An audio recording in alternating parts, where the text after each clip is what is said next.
Nós vamos começar discutindo capacidade de aprendizagem de vocês, porque tudo isso depende da nossa capacidade de aprender.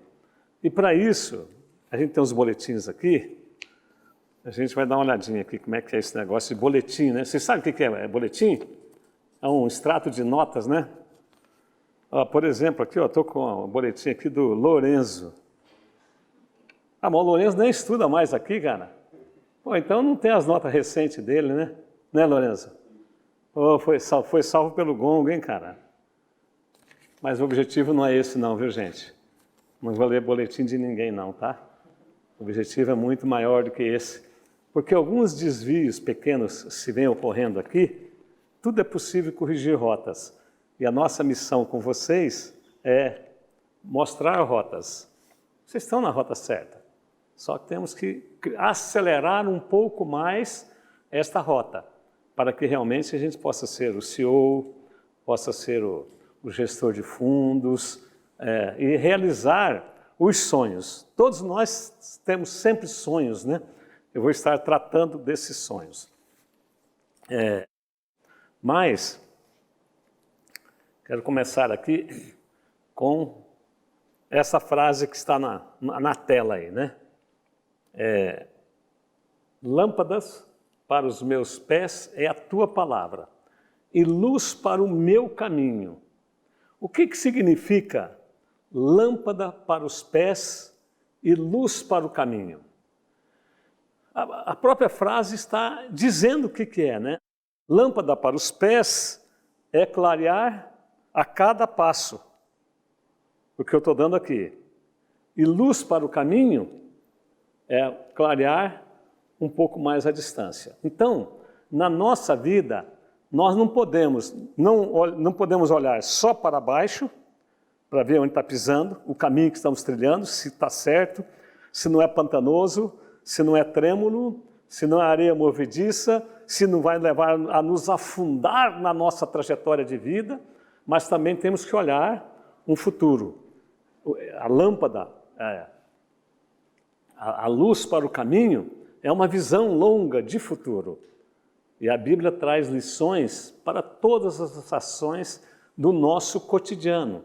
Então, nós vamos discutir um pouco sobre profissões, empreendedorismo, liderança, à luz da palavra de Deus. Porque todos aqui confessam que Jesus Cristo é o Senhor, não é?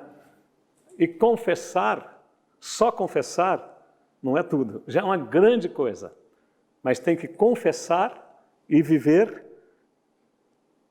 essa realidade desse Jesus, desse Deus, desse Cristo, como luz para o nosso caminho e como lâmpada para o nosso caminhar no nosso cotidiano. Aí é a cada minuto, o que eu estou fazendo a cada minuto da minha vida? Será que é Ele que está clareando o caminho para o meu caminhar? O meu comportamento, o meu relacionamento, a minha vida com Deus, o meu relacionamento com meus irmãos, meu relacionamento com o papai e a mamãe, meu relacionamento com os amigos, tudo está fundamentado em lâmpada para os meus pés? Esse é o cotidiano. E esse cotidiano bem construído, ele leva a gente poder até olhar um pouco mais para o futuro. Quando esse cotidiano não está bem, quando a gente não está se relacionando bem, quando a gente está um pouco de mal com a vida, quando a gente está achando que todos estão errados, só eu estou certo, cuidado. Não está funcionando essa lâmpada para os pés. Ela não está clareando o verdadeiro caminho, que é da compreensão, da tolerância, da obediência, da disciplina. Isso é luz, isso é lâmpada para os pés. E tendo segurança nas lâmpadas para os pés, nós vamos poder olhar para o caminho da longa estrada da vida. Longa estrada da vida. Eu já caminhei 73 anos nessa estrada, já lutei muito, já fiz muita coisa e continuo ainda com muitos sonhos. Eu tenho dito que eu tenho um projeto de vida de 120 anos. Gênesis 6:3, ele diz que depois que ele mandou destruir a humanidade pelo pecado da humanidade na época, né? Na Arca de Noé, veio a Arca de Noé e tal, quando o povo saiu da Arca, ele falou, vou dar um castigo para vocês. Vocês vão viver 120 anos, no máximo. Porque quando a gente está lendo essa história lá em Gênesis, a gente vê que Matusalém viveu 967 anos, até meu parente, né? Por isso que acho que eu vou ver bastante. Ele é Matos, né? Matos além, né? Os Matos aí, ó, pode confiar nisso, viu? Toma posse disso, viu, gente? 120 anos. Eu tomei posse, né? E procurei usar esse texto aí na caminhada da minha vida. Então, e é claro, a ciência está afirmando que cada ano que a gente viver hoje, nós estamos ganhando mais 3 meses de vida. Porque a ciência avança tanto em todos os aspectos, na área da medicina e etc., que a cada ano a gente vai garantir 1/3 desse ano a mais, não é? Então, quem viver 10 anos mais está garantindo mais 3, principalmente eu que já estou lá, né, bem lá no topo da montanha, quase para passar o Rio Jordão, né? Então, e vocês? Vocês seguramente vão viver mais de 100 anos. Quando eu nasci, a expectativa de vida para a humanidade era menos de 50 anos de vida. Quando eu nasci, era menos de 50 anos. Hoje está chegando aos 80 anos, a possibilidade de longevidade.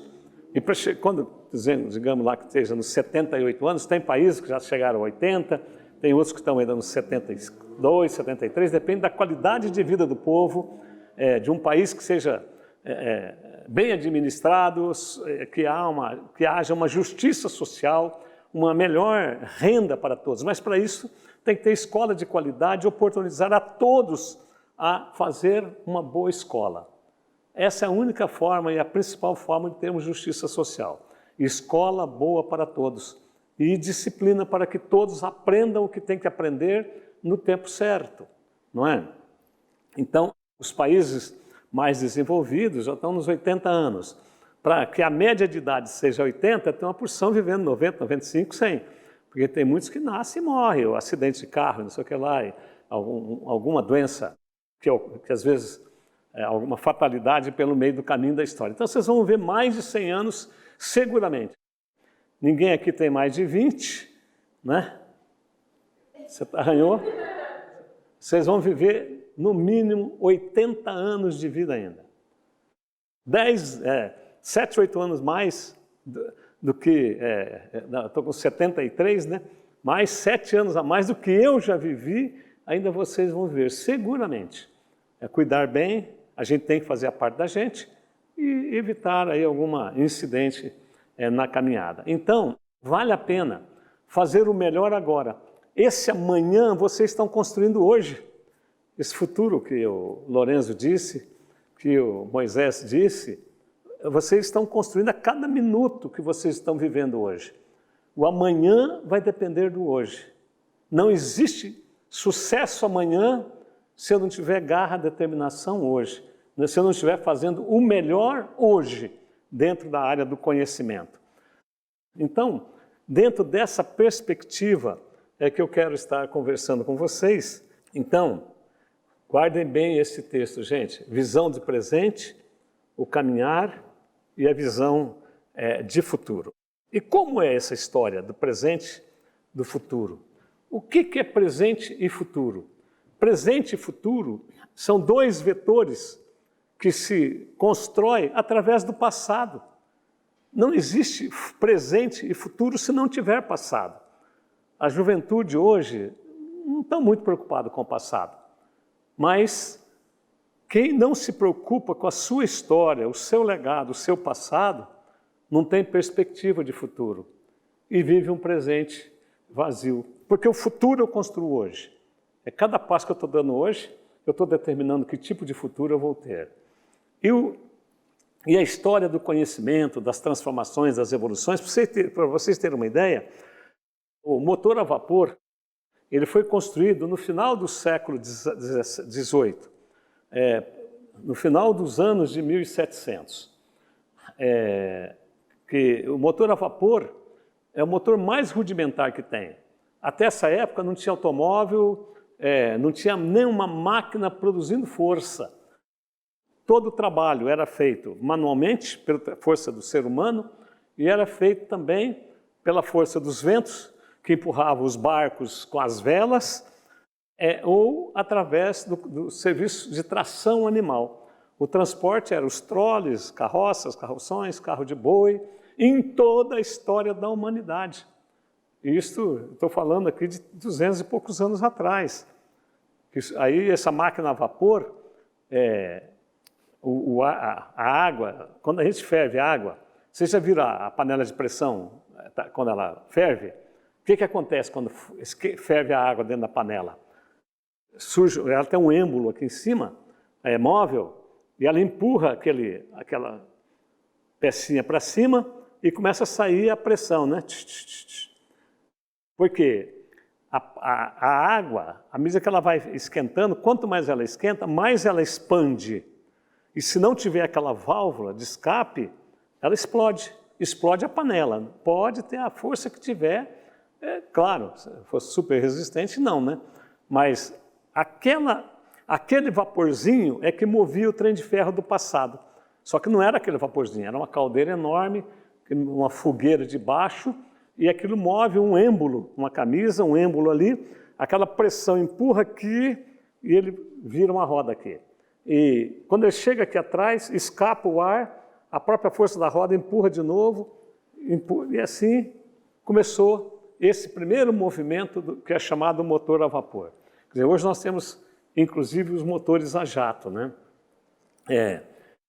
No final do século XIX, 18 para 19, surgiu a eletricidade, a segunda revolução, a revolução industrial. Nos anos 1900 começou a terceira revolução, que foi da automação, computação foi um pouco depois. Os primeiros automóveis eram montados cada um individualmente, ali em cima de cavalete. Henry Ford, fundador da Ford, comecinho do século passado, 110 anos por aí, 120, ele conseguiu colocar uma esteira virando, e aí colocava o chassi do automóvel ali, o outro apertava a roda, o outro colocava o volante, o outro colocava outra peça e tal. Essa é a produção em série. Quando o automóvel chegava rodando em cima daquela esteira, no final, estava montado o automóvel. Esse foi o grande sucesso de Henry Ford. Foi o que inventou um processo sequenciado de montagem de automóveis e, claro, de tantas outras máquinas, de tantos bens que hoje a humanidade consegue fazer. Hoje tudo isso é feito com robôs. Isso há 120 anos atrás foi um grande sucesso. Depois nós temos a terceira revolução industrial. Era tudo muito embrionário, tudo muito simples e complexo ao mesmo tempo, porque alguém teve que criar. Algumas cabeças pensando junto criaram. E aí foi socializado. Essa é a beleza do conhecimento. Ela nunca fica na mão de alguns. Quem cria tem sempre interesse até em socializar, né? A computação, na década de 60, ela se despontou, ela é do final da década de 40, os primeiros, a válvula, né, computador a válvula, depois veio o chip, e assim por diante. Eu fiz matemática e fui terminar meu curso na Federal de Santa Catarina, estudei 2 anos lá, e lá tinha um computador. E custava uma fortuna um computador naquela época, e ele ocupava umas 4 salas dessa aqui. Enorme, aquele IBM 1130. Depois vocês procurem na internet, vocês vão achar, no Google, o computador IBM 1130. Era o que tinha na época. Eram uns rolos enormes, tudo era gravado em fita. A informação, a gente perfurava um cartão, a máquina lia o cartão, que passava os feixes de luz ali, depende de onde estava o furo do cartão, ela ia conseguindo entender o que eu queria, o que eu coloquei naquele cartão, através da posição dos furos é que ela ia trabalhando. É um feixe de luz. E era tão complexo e enigmático o computador naquela época, que eu fiz matemática lá, estudei 2 anos lá e não tive a oportunidade de ver o computador. Eles não deixavam. Eu fiz uma disciplina chamada Fortran, que é uma disciplina de programação, era uma disciplina importante na época, hoje nem se usa mais. Essas linguagens foram mudando e sendo aperfeiçoadas numa velocidade gigante, né? COBOL e não sei o que lá. E a gente perfurava o cartão lá numa sala à parte, entregava numa portinhola ali e voltava dali uma semana para ver se tinha virado. Se eu tivesse errado uma vírgula, o computador parava. Quer dizer, não entendi.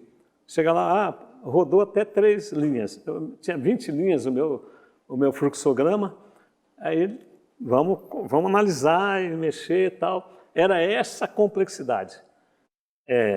E hoje, né, está tudo na nossa mão. Ele não fazia o que faz um celular hoje. E era um gigante, né? Bem, e hoje, o que estamos vivendo hoje? A 4ª revolução industrial da inteligência artificial. A máquina é programada para falar e para tomar decisões. É claro que o ser humano que prepara ela para ela tomar decisões e dar respostas orais, verbais, para as pessoas que estão usando aquele sistema. Por exemplo, na net, se tiver um problema lá na net, você vai ligar lá. Quem vai te atender é a máquina. É uma pessoa falando, mas é a máquina que está te atendendo. Ele vai, faça isso, faça aquilo. Não deu certo. Faça mais isso, faça mais aquilo. Não deu certo. Lá, em última instância, entra um técnico.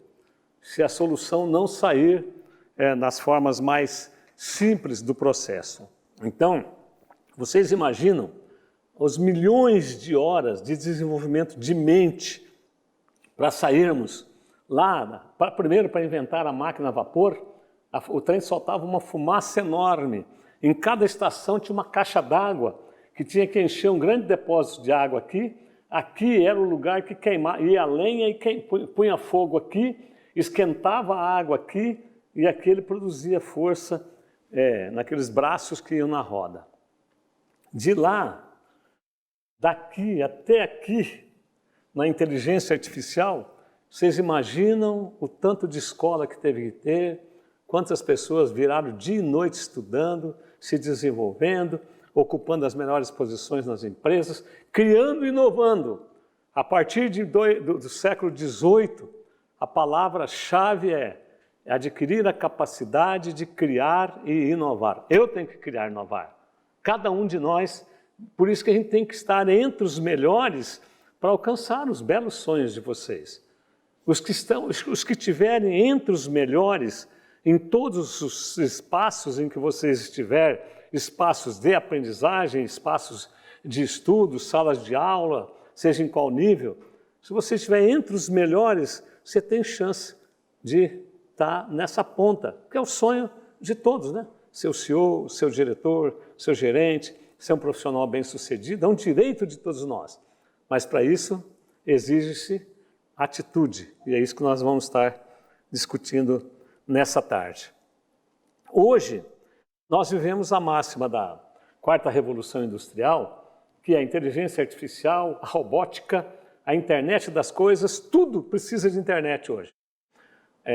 Se alguém for montar alguma empresa, se o cliente não puder ter acesso através da internet para fazer seus pedidos, para fazer pagamento, etc., não vai dar certo. Porque nós estamos no mundo, vivendo a era do mundo digital. O mundo analógico ainda tem muitas ações analógicas, mas nós estamos vivendo a era do mundo digital e a gente tem que dominar isso para valer. Na internet, o wireless, né, que é a internet sem fio, computação, antes a gente tinha que ter enormes data center, e nós temos um grande aqui, mas hoje se aluga por muito menos esse chamado computação em nuvens, veículos autodirigíveis, que a pessoa entra, não precisa mexer mais, já tem vários países, esses carros já estão rodando, aqui no Brasil já tem alguns rodando por aí, até o motorista vai ser dispensado. Bom, com isto, vai desaparecendo uma série de profissões e vão surgindo novas profissões, que exigem competências e habilidades de forma diferenciada, não é? Para cada um de nós para que a gente realmente possa se inserir dentro do mundo dos nossos sonhos. Realidade aumentada, impressão 3D, né? Nós temos as máquinas de impressão 3D ali, temos as máquinas de impressão 3D lá no nosso Inspire Space, né? Então, que ela faz um desenho no computador e o computador lê o desenho e joga na máquina. E por que criaram?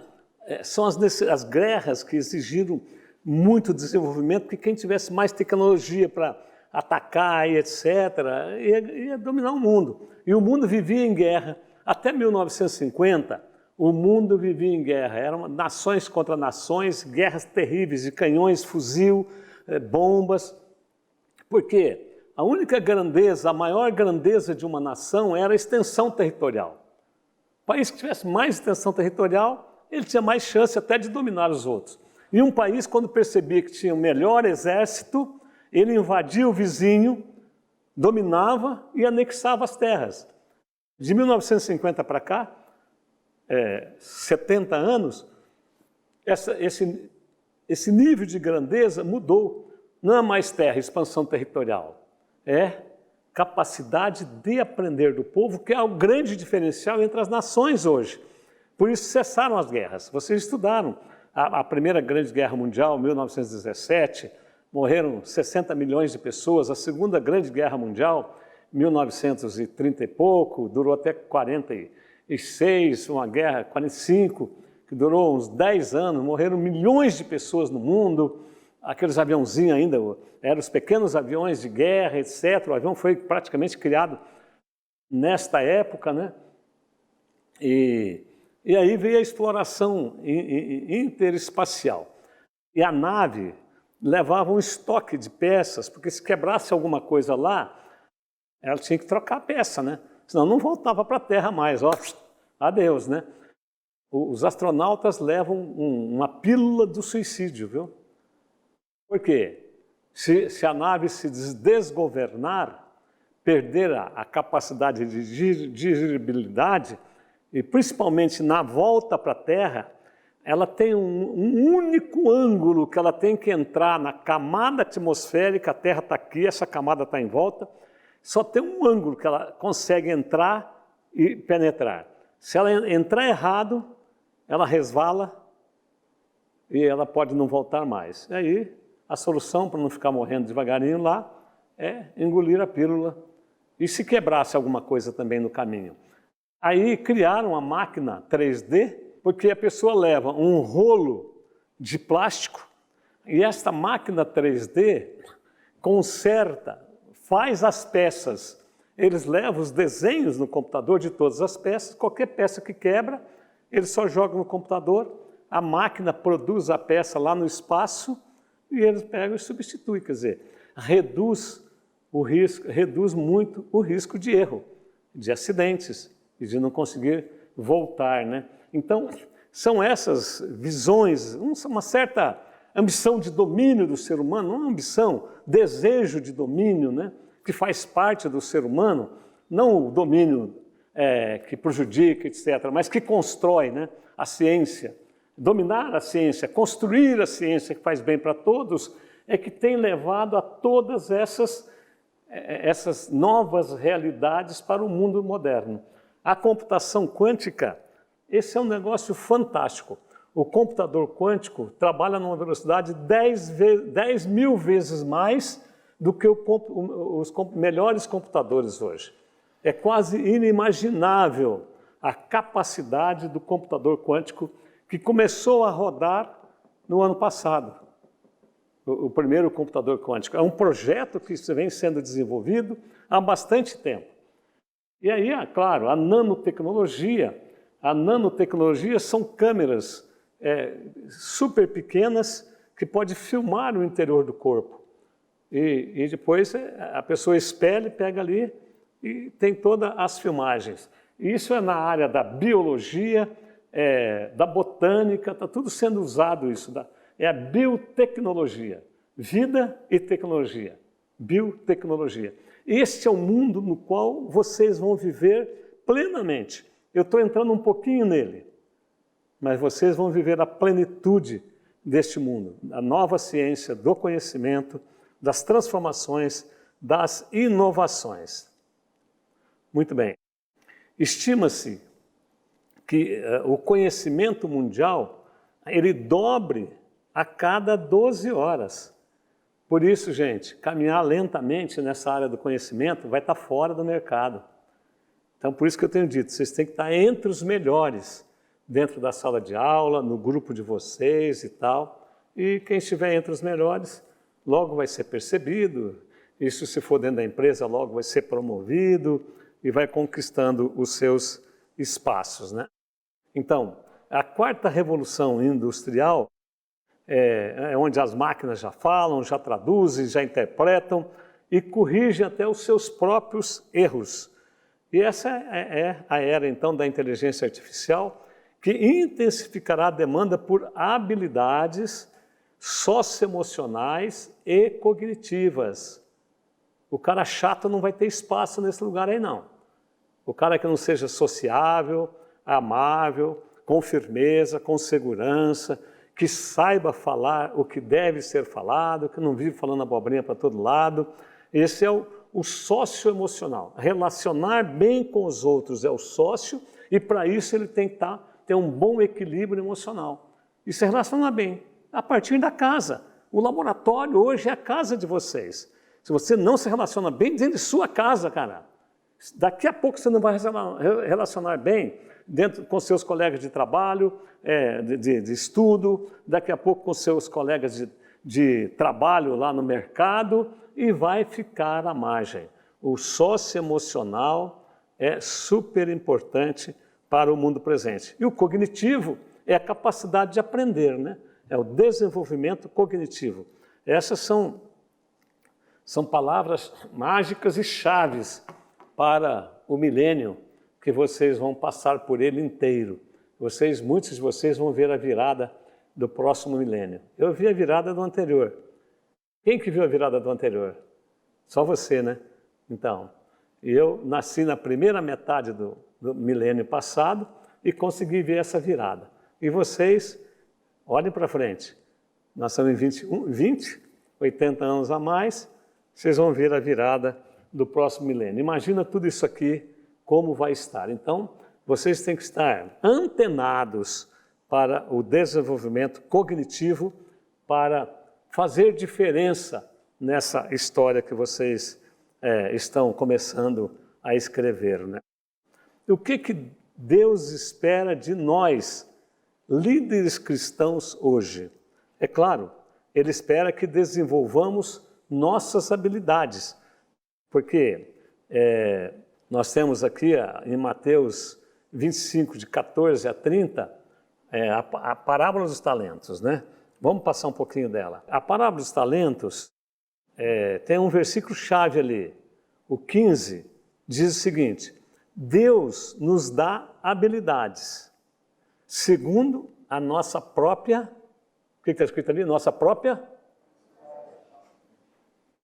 Habilidades Deus dá, e capacidade, eu que construo. Capacidade é ser capaz.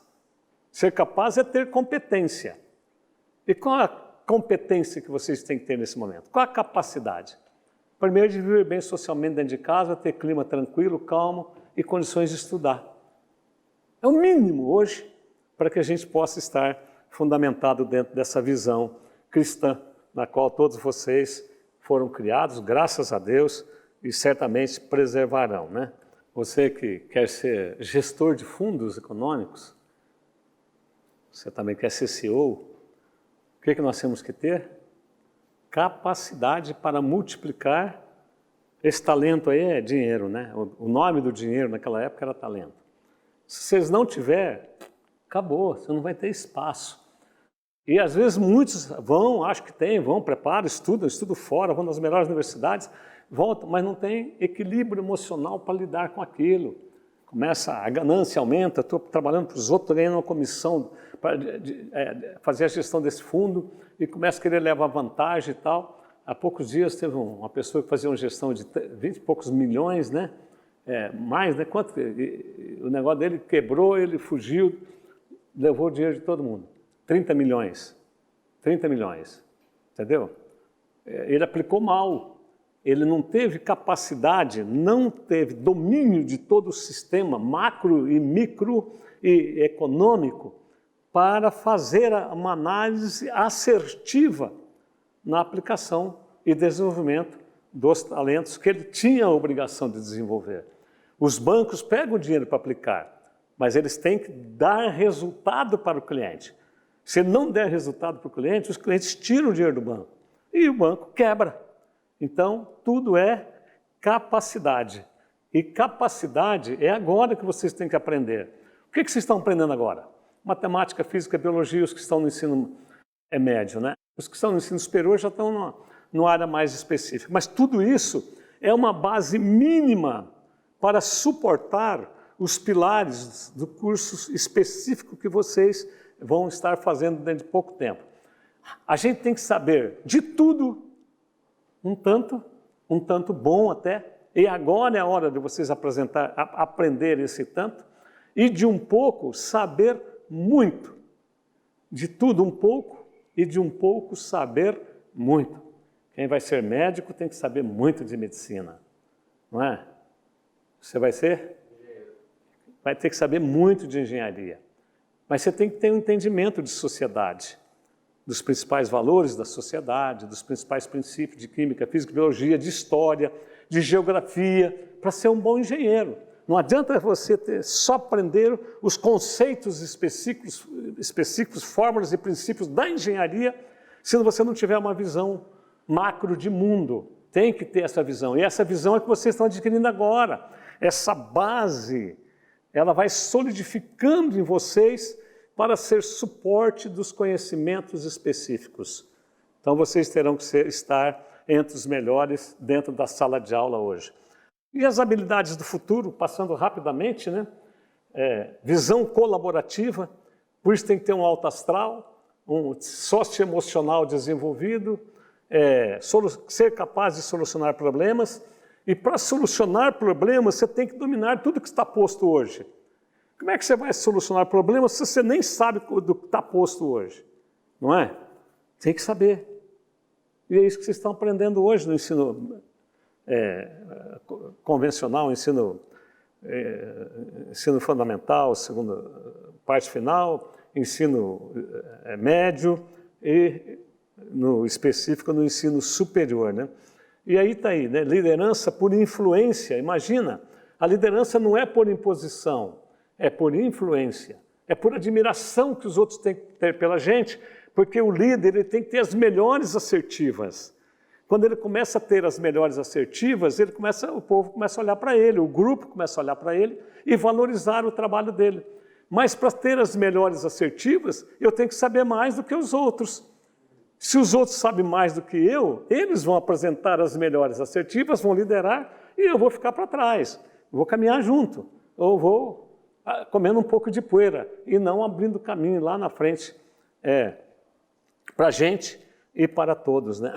Tem que ter iniciativa, visão empreendedora, criatividade e inovação, já falei, né, que esse século é o século que vai premiar e contemplar quem tem capacidade de criar e inovar, comunicação oral, escrita eficaz, falar no mínimo mais de uma língua, no mínimo mais de uma, flexibilidade, jogo de cintura, conforme diz, mais, de uma forma mais popular, acesso e análise de informação.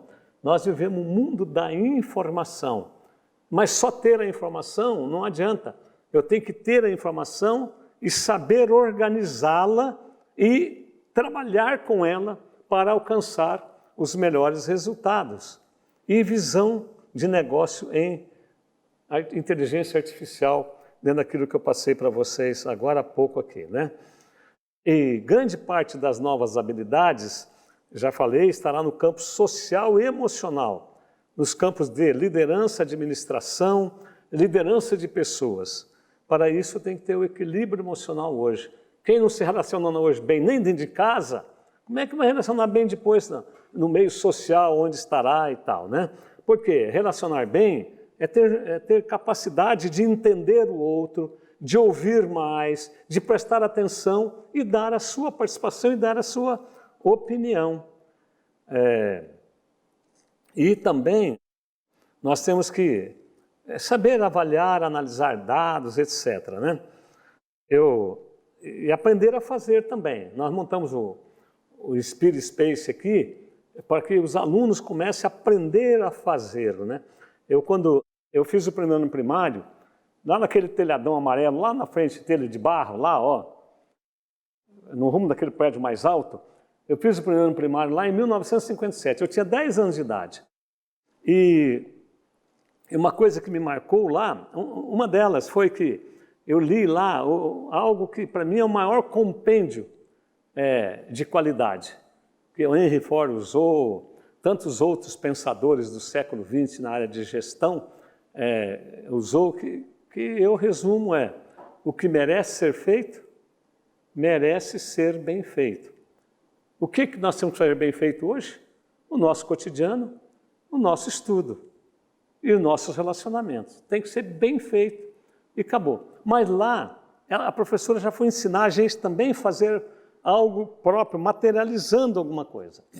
E ela pediu para comprar corda, uma cordinha fininha, agulha, não sei o que lá, um pedacinho de lona, e foi ensinar a gente a fazer um chinelo.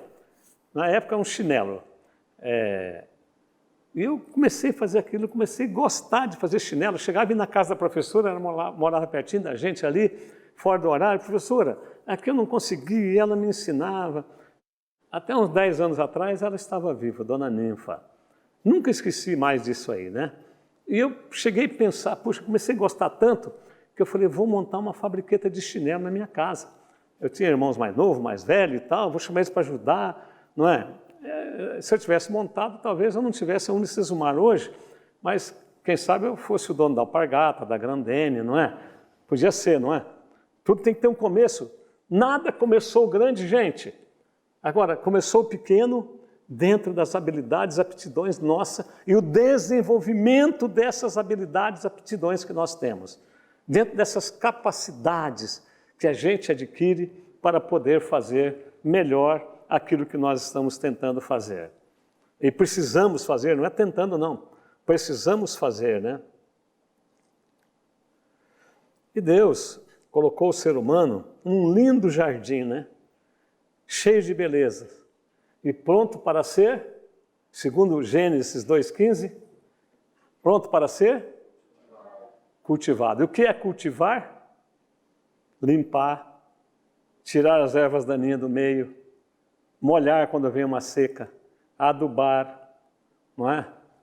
Buscar um melhoramento genético da semente. Quer dizer, nada vem pronto do céu. Maná pronto do céu caiu uma vez só na história da humanidade, vocês sabem muito bem, que todos vocês conhecem a Bíblia, né? Quando o povo de Israel estava saindo lá do cativeiro do Egito, e ainda caiu pronto porque eles estavam caminhando pelo deserto até chegar na Nova Canaã, na Terra Prometida. Aí caiu pronto do céu. Fora isso, nunca mais caiu. A gente tem que ir atrás, cuidar, né? A vaca não dá leite. Eu tenho que fazer uma série de ações para ter o leite, desde a alimentação dela, o melhor espaço, conforto ambiental, etc. Já discuti com alguns aqui isso para valer na reunião anterior nossa, né? A agricultura hoje exige alta especialização para ter sucesso como agricultor.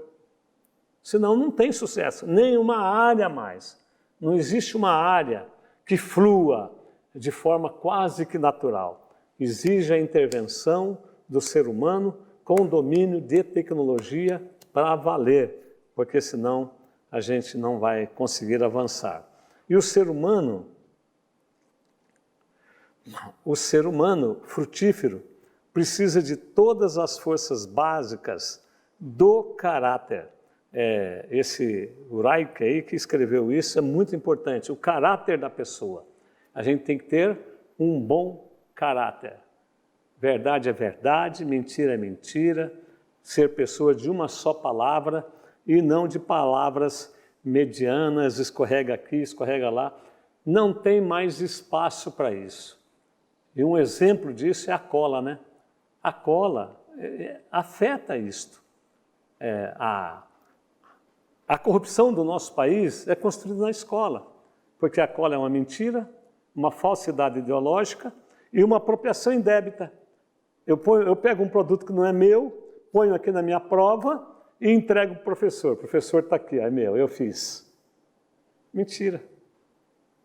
Mentira. E um cristão não precisa apelar para a cola.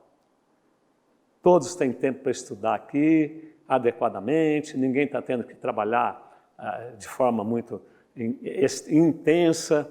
Eu fiz toda a minha vida escolar trabalhando 9 horas por dia, aquele tempo não era 8 ou 7h40, 7 horas e 40 minutos, era 9 horas por dia, estudando à noite, indo na igreja no final de semana, participando de coral, liderando mocidade e dando conta da escola, certo?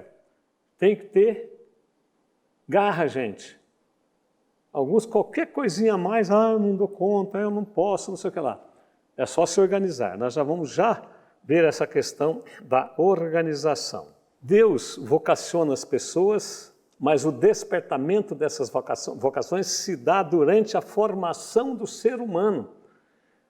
A gente tem aquela que eu já conversei com vocês bem no comecinho sobre as vocações, né?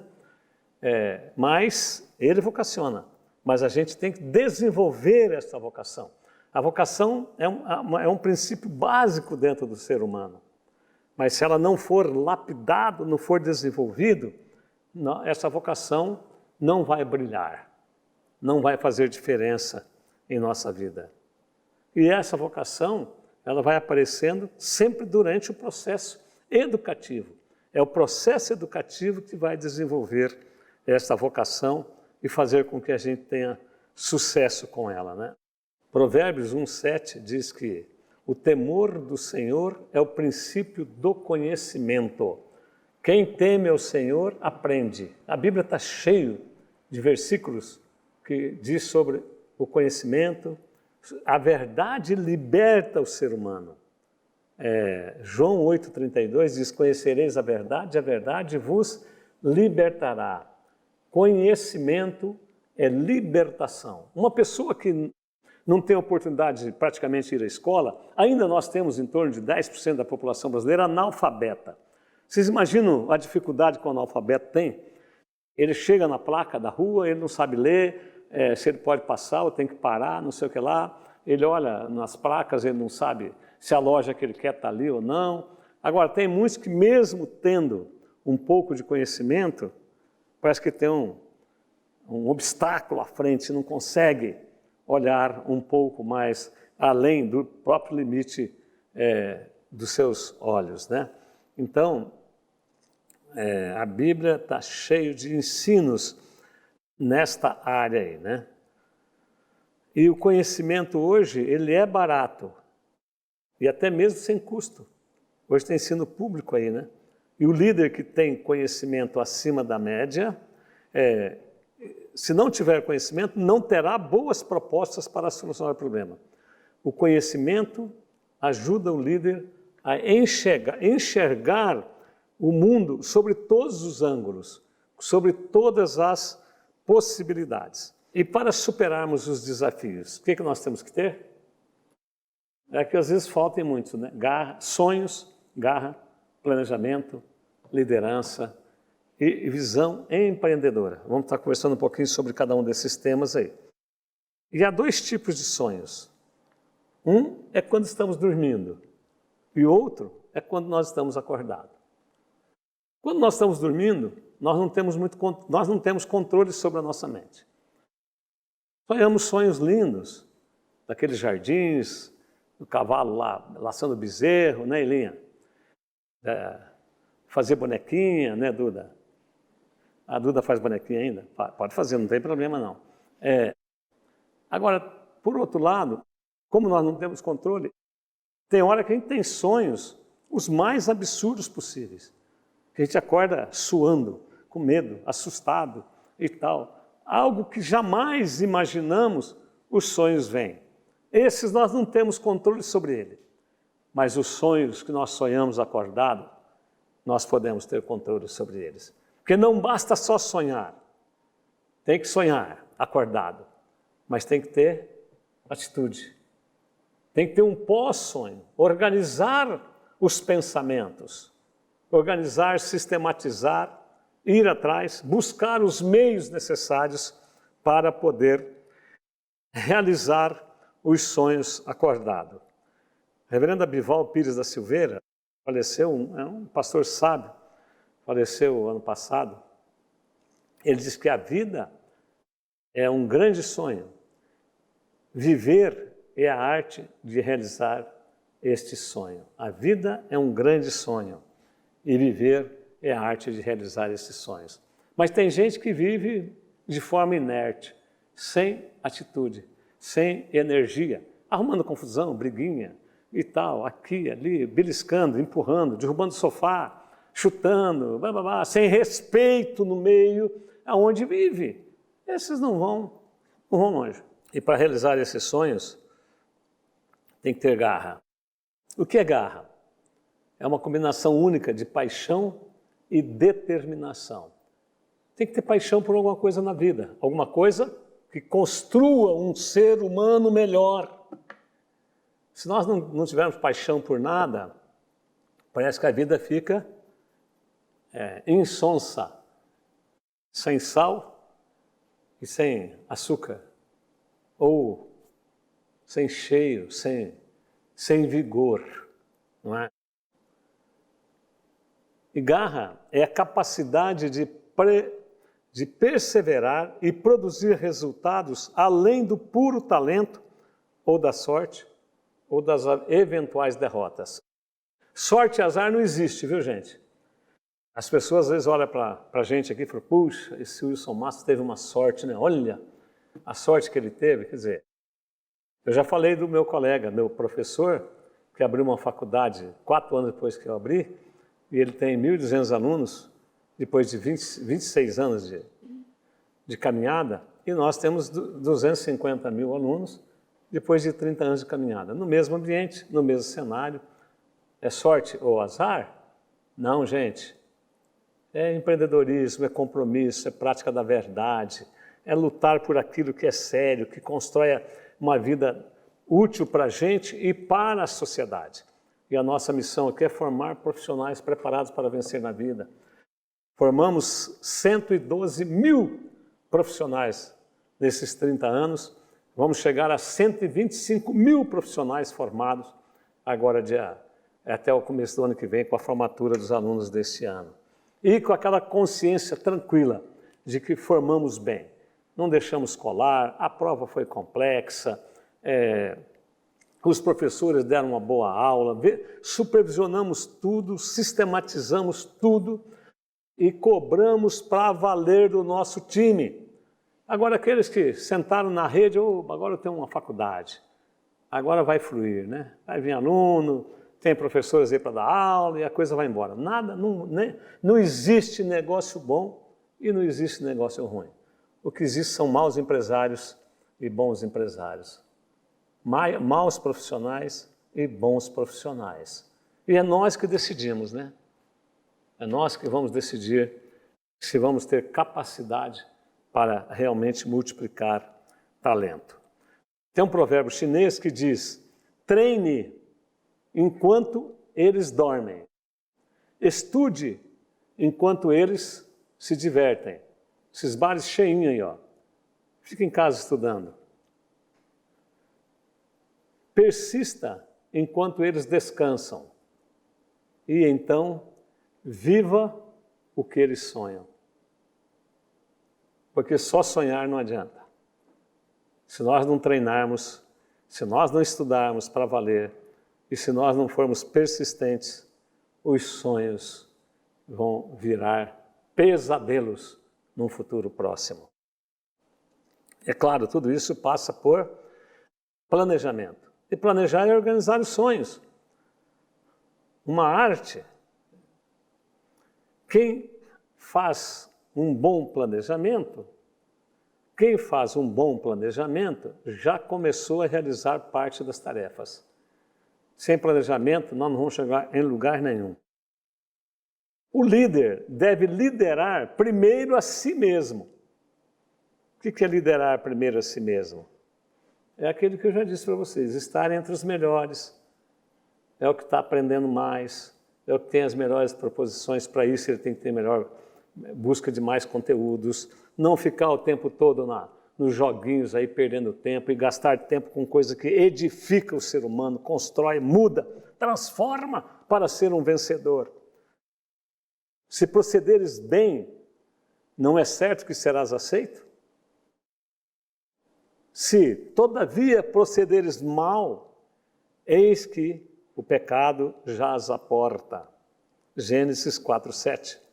O seu desejo será contra ti, mas a ti cumpre dominá-la. Se o desejo não for para o bem seu e das pessoas que estão ao seu redor, domine-o, porque senão ele vira contra você mesmo.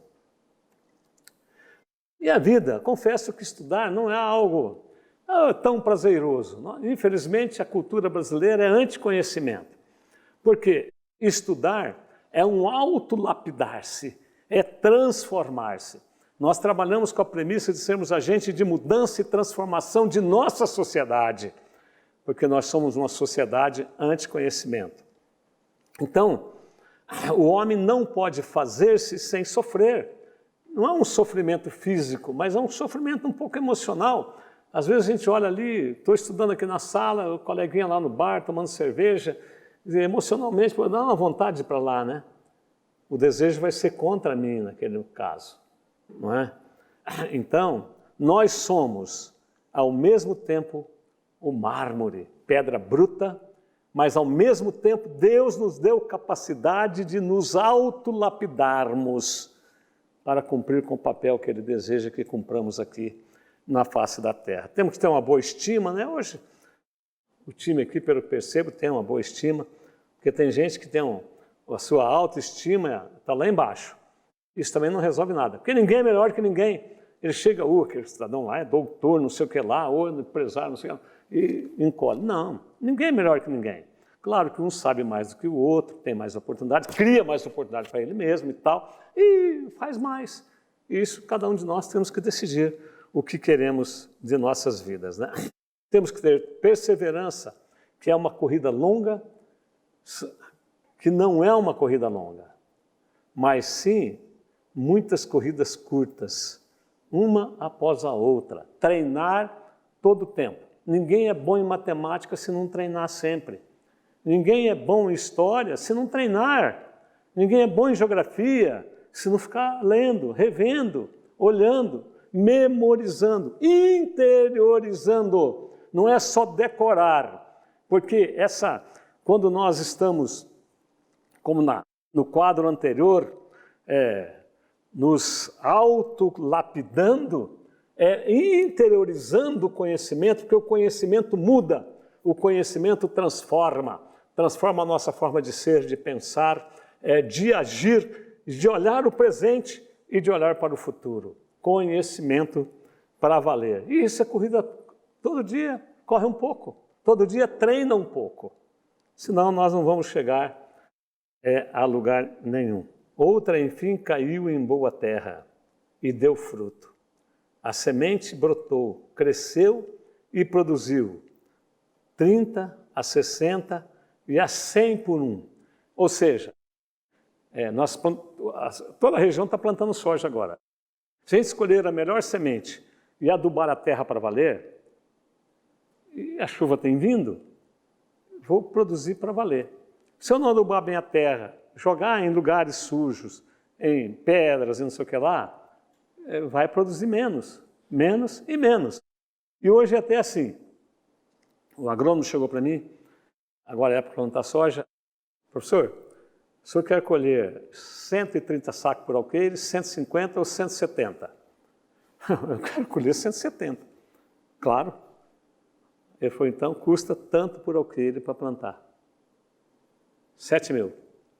Ah, mas é muito caro. Não, se você quiser colher 150, vai custar 5.500. Se você quiser colher 130 sacos por alqueire, vai custar uns 4 e pouco. Ou seja, é a quantia e a qualidade dos ingredientes para a terra para dar a força para colher bastante. Então, nós temos que preparar o solo. E sabe quem é esse solo na vida do conhecimento? Vocês. Vocês são os solos. É vocês que serão muito férteis na área do conhecimento ou não. E esse investimento dos 4 e pouco, dos 5 e pouco e dos 7 da terra lá do adubo, é vocês que estão fazendo. É o tanto de horas por dia que você está estudando em casa. Não é só o tempo que você assiste a aula. É o tempo que você está estudando em casa, além da aula, que vai ser o definidor. Porque assistir a aula, esse é o mínimo dos mínimos que quase todos fazem. Infelizmente, tem alguns que nem isso fazem direito. Enganam a si próprio na frente do computador, a aula chegando ali está enganando a ele mesmo. Isso é um desastre para o futuro. Estão investindo na pior semente. Na pior semente. Queridos, invistam nas melhores sementes. Eu adoro vocês. Quero ver vocês com um futuro brilhante, vida autônoma, sendo gestor de fundo, sendo CEO, sendo a diretora do hospital, sendo dono de uma grande construtora e assim por diante, de acordo com as aptidões que vocês estão desenvolvendo. Onde não há visão, o povo perece. Quando o país todo é subdesenvolvido, não tem líderes com visão. E é bíblico, Provérbios 28, 18. E o povo pode ser a nação, o povo pode ser a minha região, pode ser a minha cidade, pode ser a minha casa. Quando o líder da casa não tem visão, a família perece. Porque não vai conseguir edificar ali, edificar uma boa casa. Como diz aquela parábola do homem que colocou a casa dele na areia e o outro sobre a rocha. Sobre a rocha dá muito mais trabalho. E estudar é estudar para valer com seriedade, com honestidade, fazer prova sério, tal, é construir sobre a rocha. Vai vir os ventos, as tempestades, etc. Mas os pilares foram fincados nas profundidades daquilo que é possível me dar sustentação para os próximos 80, 100 anos de vida. E matar a aula, colar, não levantar no horário certo para assistir a aula, etc., é construir casas sobre areia. Se alguém estiver fazendo isso, está em tempo de corrigir plenamente, né?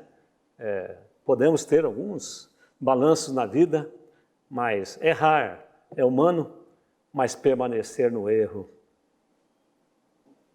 diz um ditado popular que é burrice, não é? Permanecer no erro é burrice. A liderança cristã é uma mistura de qualidades naturais, espirituais ou de talentos naturais e dons espirituais. Os talentos eu adquiro, dons é mais na vertical, Deus nos dá. Mas mesmo os dons, eu tenho que ter muito talento para que eu exerça a plenitude dos dons que Deus nos dá. E Ele tem dons para todos, mas você tem que ter base para dar suporte para que esses dons tenham efeito. Tenha efeito para a minha vida, para a vida de cada um e efeito para aqueles que estão ao nosso redor. Devemos buscar em Deus a força para mantermos a disciplina. Somente aqueles que disciplinam a si mesmo para buscar a face de Deus, mantêm clara a sua visão. A Bíblia traz muitos ensinamentos sobre disciplina, meus queridos, minhas queridas. E nós temos que ter disciplina. E o que é disciplina? Mas eu tenho a disciplina de geografia. Não é aquela, tá, gente? E nem é de história, nem é de matemática. A disciplina é um modelo de comportamento adequado dentro daquilo que me leva a prosperar, a ter uma vida digna, uma vida séria, fazendo as coisas certas na hora certa. Para isto, é preciso saber fazer a gestão do tempo. O tempo não perdoa quem perde uma oportunidade. O tempo não perdoa quem perde uma oportunidade. O tic-tac do relógio é lento. mas cada tic-tac que foi, ele não volta mais. Ou você faz naquele momento, ou você não vai ter oportunidade de aproveitar aquele momento para fazer. Você perdeu aquele momento. E esses momentos, muitos estão perdendo na frente das redes do celular, não sei o que lá, enrolando a si próprio. Parece que alguns até querem punir os pais com atitudes como essa. Mas isso é um ledo engano, porque quem mais está sendo punido com atitudes como esta, de ficar gastando horas e horas em algo que não é construtivo para a vida pessoal, é a si próprio, porque os pais passarão e vocês continuarão. Meu pai morreu em 1976, 54 anos atrás.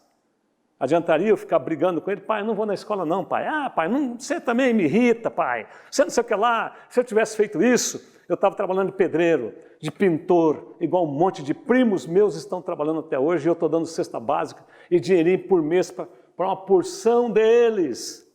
Não puna a si próprio, achando que você está punindo aqueles que te amam, inclusive, né? Te ama. Não perca tempo, gente. O relógio está aí. O tempo se vinga, portanto, agora é o tempo certo. Então, disciplina do tempo. Segundo, disciplina do corpo.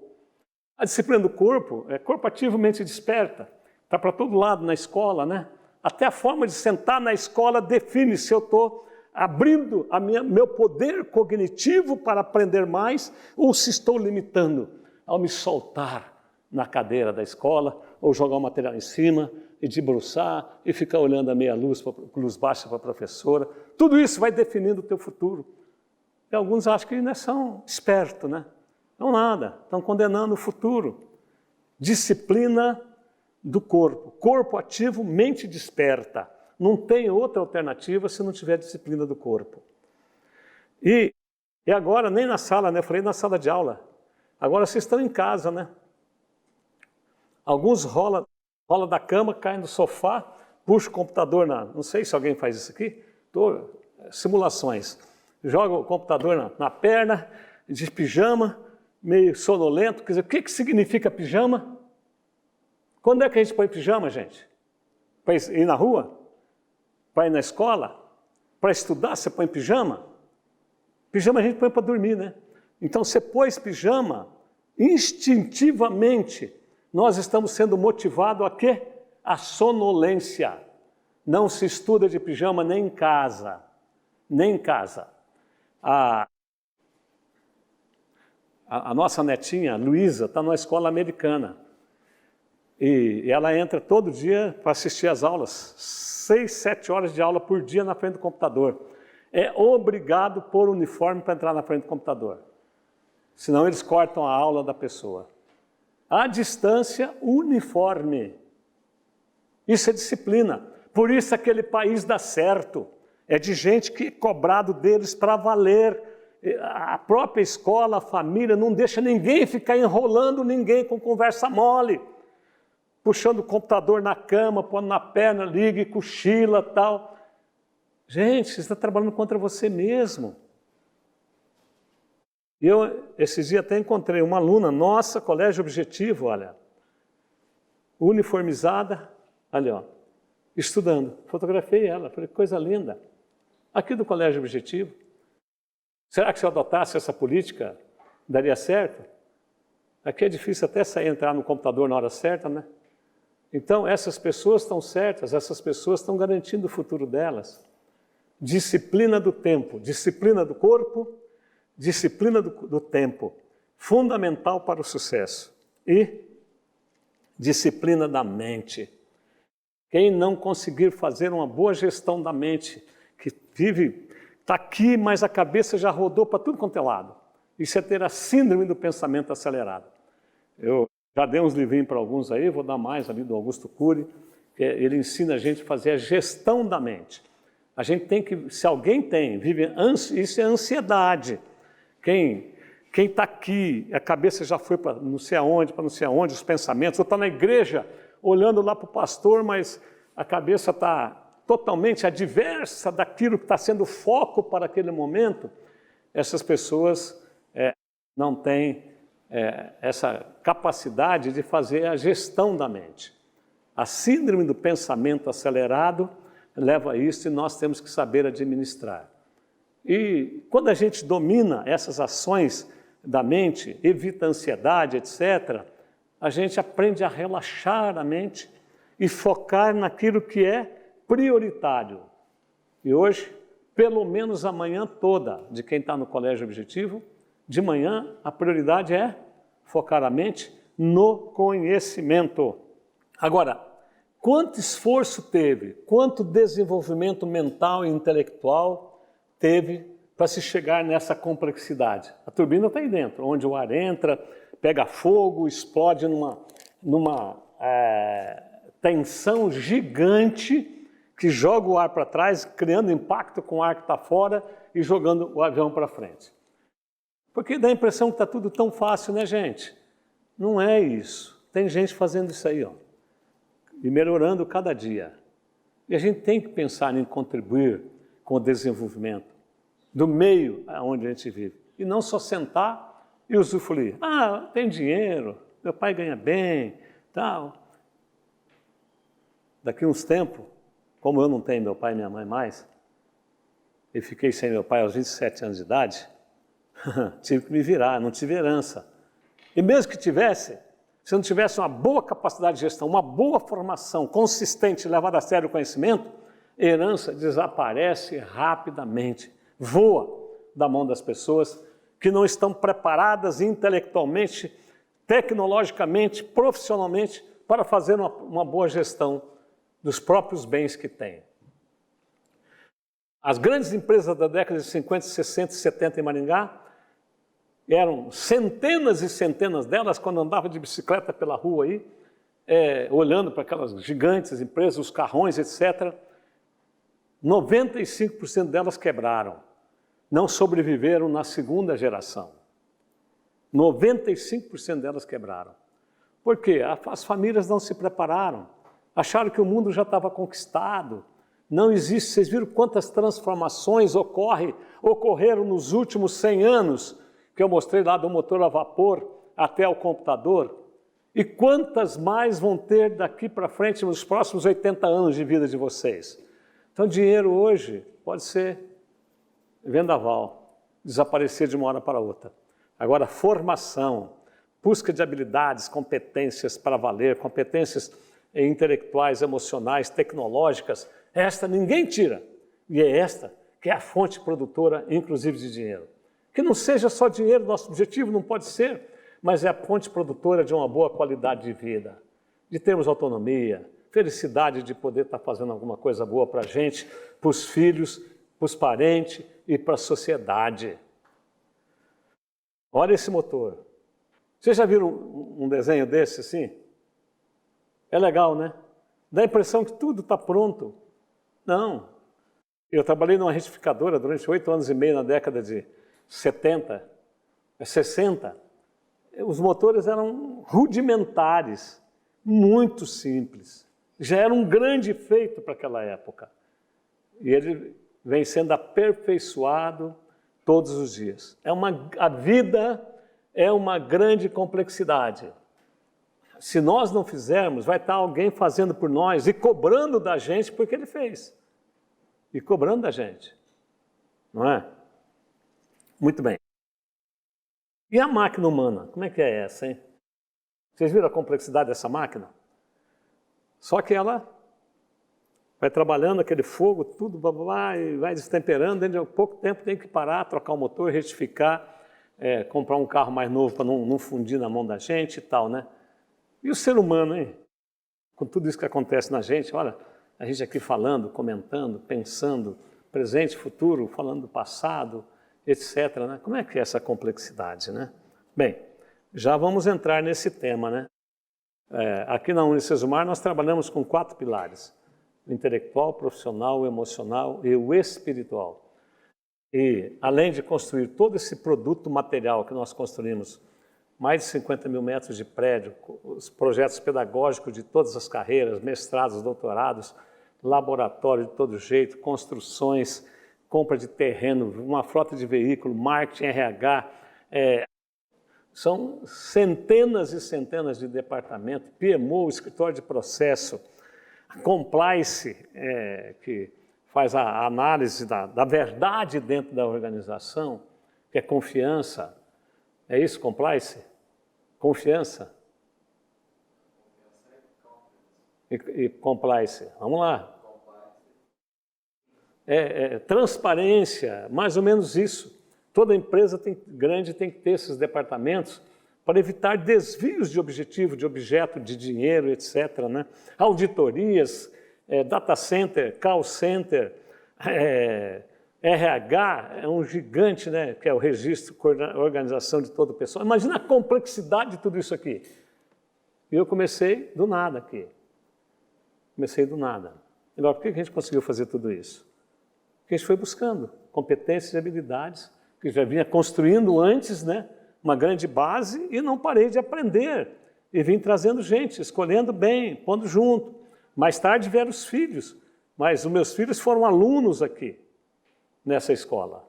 Eles foram nossos alunos, os pais de vocês, só a Ludiana que não, porque quando nós começamos aqui, ela já estava fazendo letras na Universidade Estadual de Maringá.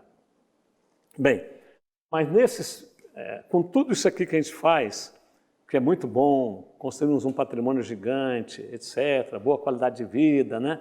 Mas não abrimos mão disso aqui, olha.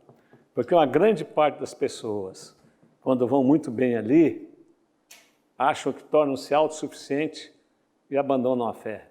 Ou guarda a fé, né? Fica só para ele ali quietinho, não comunica nada. E nós comunicamos a nossa fé por todos os lados. Até na porta dos banheiros, quem entra vê que a gente tem uma fé, porque a gente acredita na Bíblia. Nós acreditamos na Bíblia porque acreditamos em Deus e acreditamos no criacionismo. Quando eu fazia o científico, a sociedade estava muito intensa acreditando na teoria da evolução Teoria da evolução, quem que é o dono dela? Parabéns. E eu pegava minha bicicleta, ia trabalhar, ia para o Gastão, pegava minha biblinha, punha debaixo do braço, ia para a igreja, e a turma olhava para mim, meus colegas de sala, alguns amigos, colegas de trabalho, não da igreja, né? E, Wilson, que isso? Para com isso, negócio de crente, religião, já era. Olha aí, Darwin está provando que isso não existe, veio de uma evolução, da transformação dos milhões de anos que a humanidade vive. Olha aí, ó. Existiu os dinossauros, hoje não existe mais, vieram outras coisas no lugar dele e tal. E a gente, graças a Deus, eu conservei a minha fé, não abandonei. E hoje, a Bíblia mostra que ela tem razão. Em Daniel 12, 4, diz o seguinte: Tu, porém, Daniel, cerra as palavras e sela o livro até o fim do tempo. Muitos correrão de uma parte para a outra e a ciência se multiplicará. E eu acrescento aqui, através da ciência, Deus se manifestará ao ser humano. Naquela época, até a década de 60, início da década de 70, tinha só raio-x. O raio-x foi inventado por um médico alemão em 1900, que lê a parte óssea. E isso durou 60 anos sem uma evolução nesta área. A partir da década de 70, que surgiu o ultrassom. Começo da década de 80, né, que faz a leitura até do bebê, depois do sexo do bebê, lá no útero da mulher. E agora tem ressonância magnética, tomografia, leitura interna do corpo humano de todo jeito. E aí que a ciência começou a entender a complexidade do ser humano. A complexidade. Vocês viram a complexidade de uma turbina? Feita de aço, metal, ela está ali. Daqui a um tempo ela está ficando velha, é descartada, troca, põe outra nova, faz e acabou, né? E o ser humano? O diretor do projeto Genoma Humano, dos Estados Unidos, Francis Collins, em 2001 foi responsável pelo mapeamento do DNA humano. É o cientista que mais rastreou genes com vistas ao tratamento de doenças em todo o mundo. Autor do livro A Linguagem de Deus, e deixou de ser ateu insolente para se tornar cristão aos 27 anos, quando ele, coordenando essa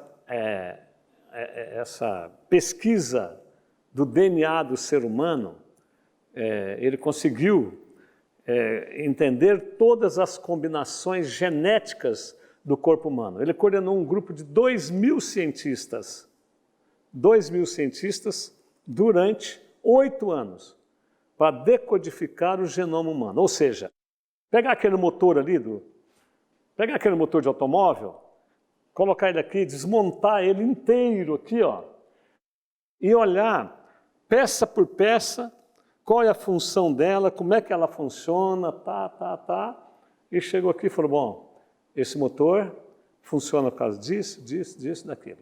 E assim eles fizeram com a decodificação do genoma humano. E o que eles encontraram no corpo humano? 6 bilhões de combinações genéticas diferentes uma da outra. De combinações moleculares, melhor dizendo, diferentes uma da outra. 6 bilhões.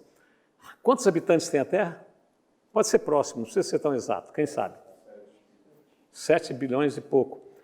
Praticamente para cada habitante da face da Terra, eu, você, tem uma combinação molecular diferente uma da outra. Vocês imaginam a complexidade disso? E de onde vem isso? De onde vem isso? Do cruzamento de um ócito, de um sêmen com um ócito, não é? Da célula de fertilização masculina com a célula de fertilização feminina. Elas se fundem e, dali a pouco, dali 9 meses, está pronto um corpo ali dentro, sai e vai crescendo, desenvolvendo harmonicamente, simetricamente, olha, tudo certinho, e dá uma olhadinha no que dá. Ó. É mole? E por que dá isso aqui? Sabe por quê? Porque em cada célula daquela tem 3 bilhões de informação. Em cada célula masculina é invisível, você tem que multiplicar 100 vezes no microscópio para ver. A célula feminina é maior um pouquinho, mas não é visível ao olho nu. Tem que pôr no microscópio para multiplicar. Por que dá isso? Porque está programado em cada uma daquelas células. Se não tivesse programado, não daria isto. Não daria isto. Ainda, em 2015, 3 químicos ganharam o Prêmio Nobel da Química, porque eles descobriram que ainda dentro dessa programação, de cada combinação dessa que você vai formando, tem uma enzima que eles chamaram de enzima corretora do DNA, da combinação. São combinações genéticas diferentes.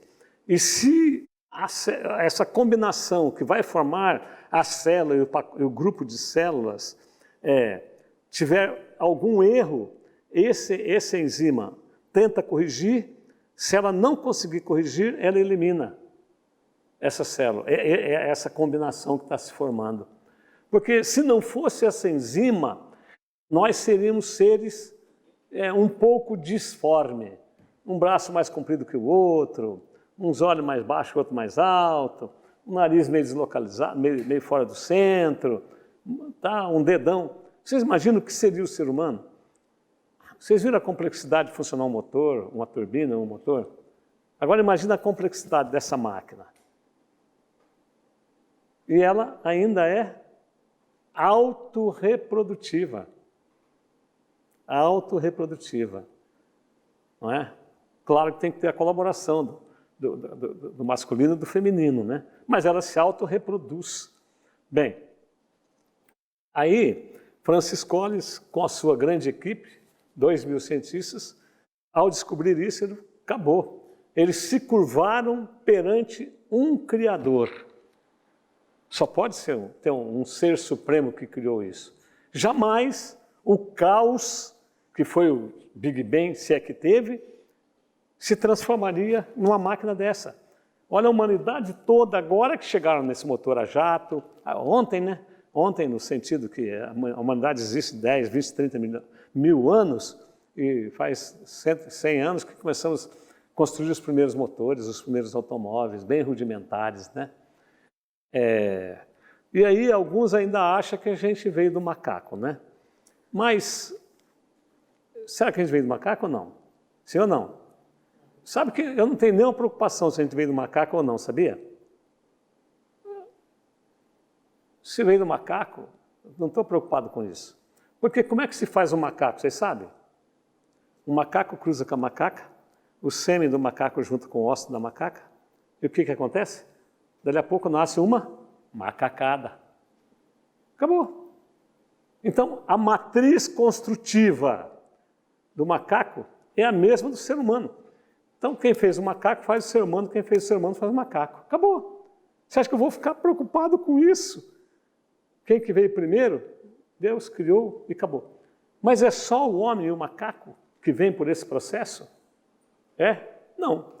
O mosquito cruza com a mosquitinha, o pernilongo cruza com a pernilonga, o elefante cruza com o elefante, com a elefanta, o cavalo com a égua. Todos os seres multicelulares vêm à existência por uma única matriz construtiva. Se fosse fruto do acaso, cada ser estaria vindo a existir de forma diferente uma da outra. Mas não são só os seres humanos. O vegetal também. É o gameta masculino, o gameta feminino, os insetos fazendo a transposição dos gametas e tal, para que eles continuem sobrevivendo e sendo férteis. Vamos ver algumas imagens. Sim.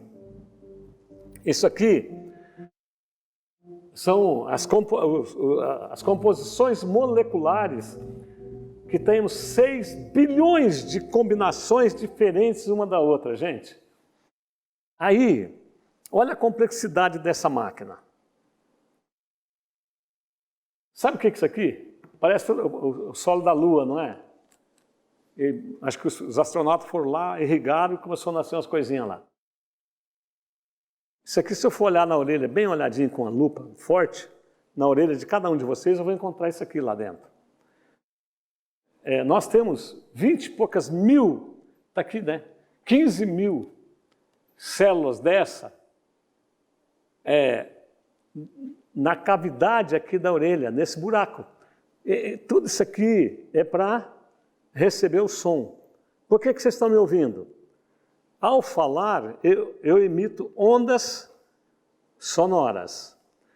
E essas células, que são pequenos pelinhos, vibram de acordo com a intensidade da onda sonora que a minha voz está provocando lá na orelha de vocês.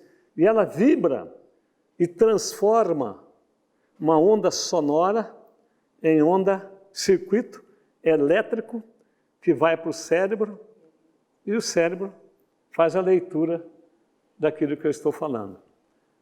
Você acha que o ser humano ia inventar um negócio desse? Vocês acham que o acaso criaria um negócio desse? O nosso intestino é chamado o segundo cérebro do ser humano. Nós temos bilhões de neurônios no cérebro. O intestino está todo ligado por fios, por nervos, que comanda tudo aqui, porque ele tem vida independente. Você pode comer e dormir, que ele não para. Ele vai estar funcionando, vai estar triturando, vai estar jogando suco gástrico, vai estar dissolvendo, vai estar absorvendo todas as vitaminas, tal, tudo funcionando. Belezinha. É o chamado segundo cérebro. São milhões de informação acontecendo constantemente. Se a gente for analisar, e a fecundação, a geração de uma nova vida, tal. Gente, e aí vem um cidadão lá, não, isso aí é fruto da evolução. Caiu um raio um dia, bateu numa pedra, pegou fogo, a pedra esquentou, bateu na água, que tudo é mais ou menos composto assim, não é? Quer dizer, o caos por si só não adquire forma. Olha só a complexidade de um ouvido. Olha a complexidade. Bom, vamos ver mais algumas coisinhas. E assim, Deus viu que tudo isso era muito bom. Então, minha gente, nos últimos tempos, os evolucionistas se calaram.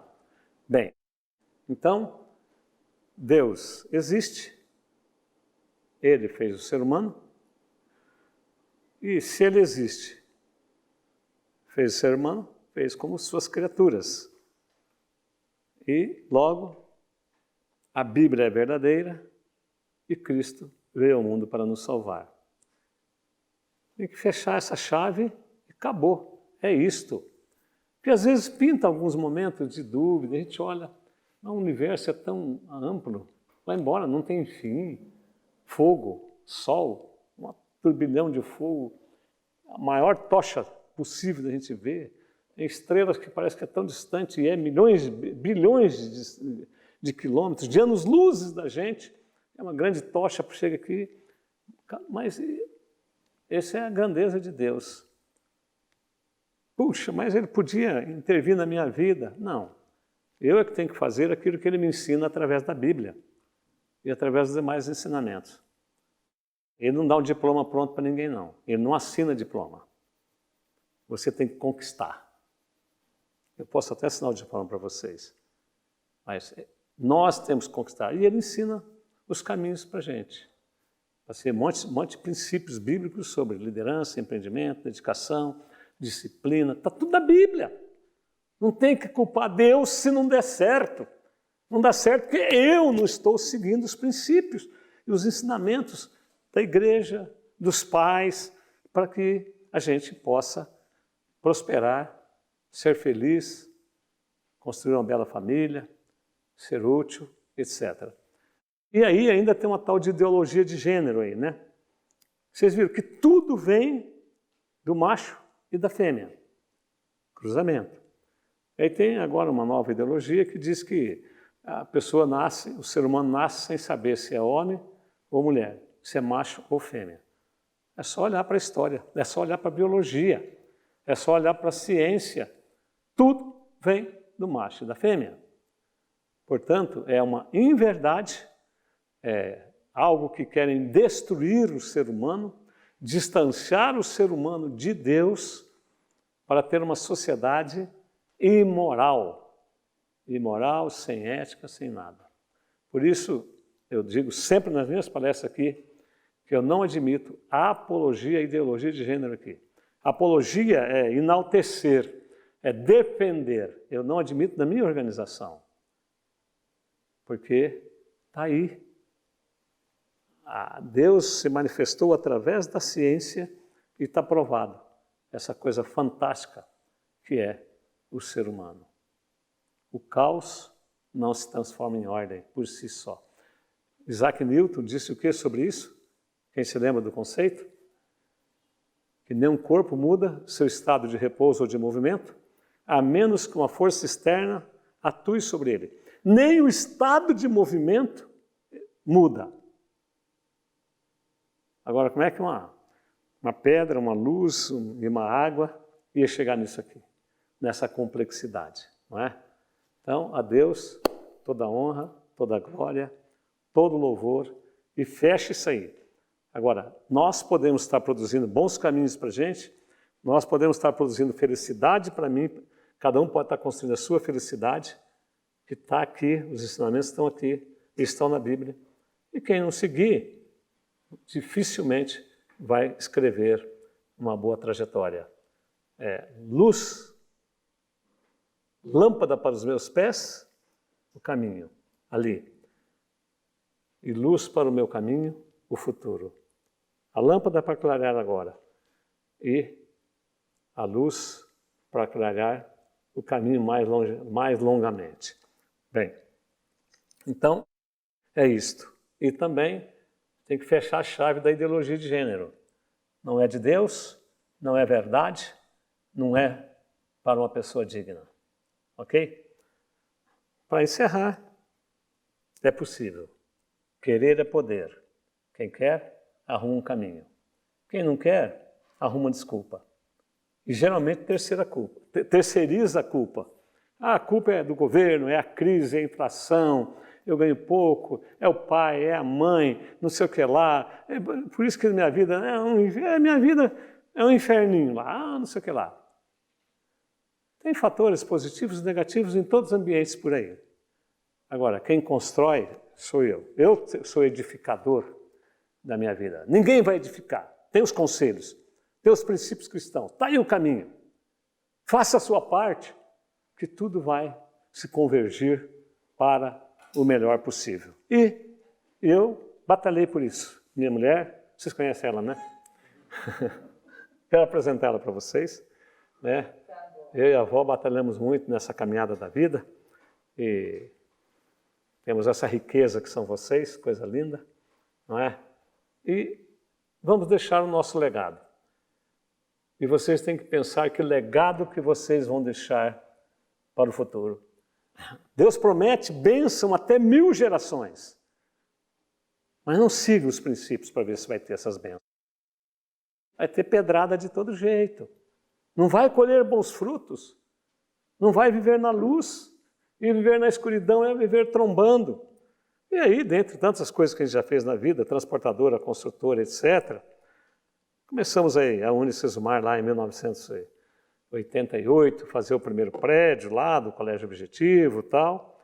E aí está passando algumas fotos de tudo aquilo, ó, Curitiba, nosso prédio aqui, esse aí é Curitiba, viu gente? Uns prédios lindos, acabando de fazer mais um, Curitiba. E eu cuidei dos projetos, das construções, Ponta Grossa, Londrina. Esse aqui é alugado lá em Corumbá, começando medicina agora, terça-feira que vem começa as aulas desse ano de uma faculdade nova de medicina. Esse é o prédio que está programado a gente construir lá. Esse aí, né? Ganhamos lá 3 hectares da prefeitura. Que Deus continue abençoando a linda história de que cada um de vocês está escrevendo. Que ao longo do tempo vocês possam se desenvolver pessoalmente, ter uma vida de comunhão profunda com Deus e também deixar um grande legado para as gerações futuras. Se fugir desse caminho, dificilmente deixarão um legado. Que Deus abençoe muito vocês, queridos, e que vocês sejam muito felizes na longa estrada da vida que vocês têm pela frente. Nós adoramos vocês, vovó e vovô Wilson, ok?